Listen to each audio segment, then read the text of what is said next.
Korang belum lari jauh lagi tapi kaki dah start sakit-sakit. Selain daripada korang kurang buat strength training, mungkin pemilihan kasut korang tu kurang tepat. Bukan salah kurang tepat. So aku nak recommend dengan korang satu kasut yang aku memang pakai hari-hari.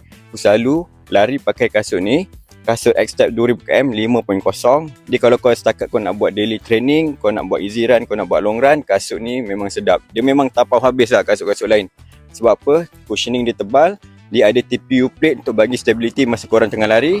Punya material pun breathable dan sangat-sangat selesa. Kalau korang setakat korang nak buat long run 10km, 15km tu tak ada masalah. Tak ada rasa sakit pun. So memang recommend lah kasut ni. Harga dia pula memang sangat-sangat murah dan berbaloi untuk korang dapatkan. So kalau korang tengah cari satu kasut untuk korang punya daily training, aku memang sangat-sangat recommend kasut daripada X-Step yang satu ni. X-Step 2000km 5.0. So, korang jangan pening-pening. Korang check je lah beg kuning.